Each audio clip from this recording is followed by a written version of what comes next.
What's good, everybody out there on YouTube? This is man Shattuck Stick. You're watching Jet Set Shattuck. We're dropping some hot Faraga on this mic. Today, I wanted to talk about the state of play because guess what? It was mid. In all honesty, I'm not surprised by the current Sony. That's not to say that there wasn't anything great or good to come out of this. It's just very middling. To be honest, this is probably one of the worst state of plays because it's coming in at a time where the players don't really have Sony's trust, and it feels like Sony doesn't just respect the players at all. I'm gonna keep it real with you. And in all honesty, that's what I felt throughout this whole presentation. In all honesty, the only things that got me, I say, excited was Ghost of Yote. That was the only thing really that got me excited. There was also a game called Hell Is Us, and I thought that looked pretty cool, but outside of that, everything else was boring. It's just surprising to me that Sony dropped the ball this hard. It's like, why would you make all these announcements? Why would you put together this presentation knowing that you had nothing to really show for yourself, especially in the current day and age where people are very, very, very judgmental of you? I mean, we got that Horizon Zero Dawn remaster announced here, and they're like, oh, it's just $10 for people who already have the game. It's like, why would I pay $10 for this? The graphics already look good, the game already plays well. You should just give it to me for free in an update, in all honesty. This is just a waste of money, time, and effort at a scale that is unimaginable. Don't get me wrong, I'm not saying that Sony needs to be dropping AAA games every single month of the year, but what I'm saying is they need to give the players what they want, and I think they need to supply people with at least games from their back catalog that haven't been readily accessible for a really long time. They're remastering and re-releasing the wrong games, in all honesty, and that really upsets me. Like, think about it. Did Horizon Zero Dawn need a remaster? Did The Last of Us Part 1 need a remake when the PlayStation 4 remaster already looked as good as it did? Did The Last of Us Part 2 need a remaster? Because to be honest, the remaster looks as the exact same as the base game on a PS5. I don't know what the point of it was. And some people may say, oh, there's a little bit of extra content, and then sell it as a DLC. Don't sit here and tell me that this is going to be a remaster of the game. You make the game look marginally better and then expect me to drop more money on it? Like, come on.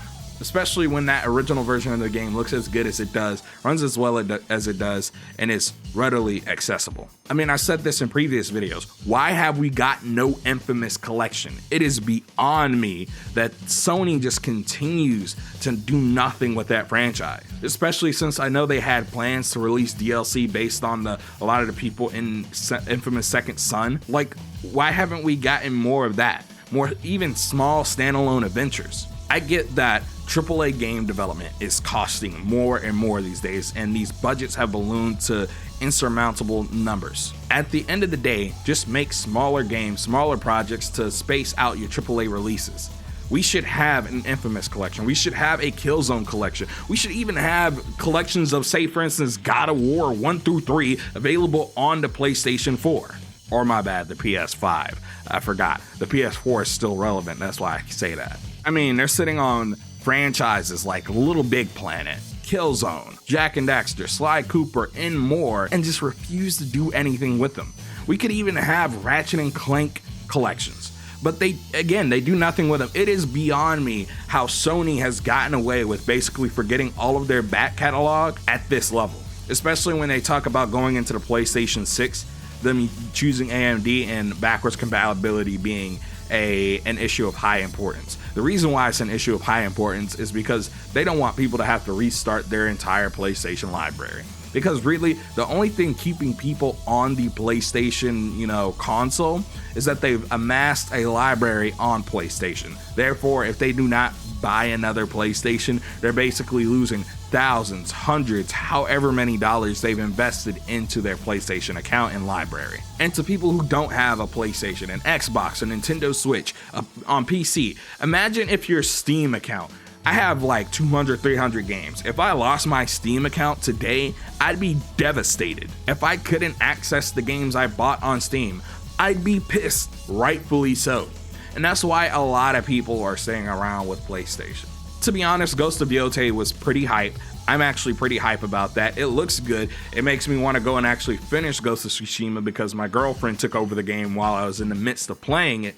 but it actually makes me want to finish the game and get ready for Ghost of Yotei. That was the only good announcement that we got, and it was at the very end, man. That's what hurt the most. They knew they had something good, and they thought that was going to be the thing that really tied it all together. But in all reality, what it did was just piss people off even more, because we had one good announcement, one good game there, and the rest of it was pretty middling to, boring. Again, I think that and Hell Is Us are the only two things there that I was like, oh, whoa, that's pretty cool. Or, whoa, I'm excited for this. Everything else was mid, boring, I didn't care. And I think that was the general consensus. I mean, Sony is even sitting on franchises like Bloodborne. They could have just released the game at 1080p 60 frames per second, and people would fall head over heels for Sony again, and they'd buy it for $60, $70. That's hyperbole, but again, like I said, they're doing the things that people don't really want them to do. And that's what's so frustrating. But I don't know. How do you feel about this in the comment section down below? Do you feel like Sony kind of just dropped the ball here? Because I think they massively dropped the ball. I think this was a waste of both Sony's time and the viewers' time. And it's really frustrating seeing them do this, and I hate having to repeat myself, but why do they just not make smaller projects, re-release old games that are inaccessible on the PlayStation 5 or 4 or 6 or whatever, and release 2 to 3 big titles a year, considering they have like a million studios like everybody else? I don't know. That's just how I feel about it. But this has been your man, Shattuck Stick. Don't forget to comment, like, and subscribe. Follow your boy on Twitter and join the Discord. Links, as always, are down in the description below. But remember, hot Faraga turns to cold Blizzaga. Make sure you chill out some of my other videos. Peace, and have a good one.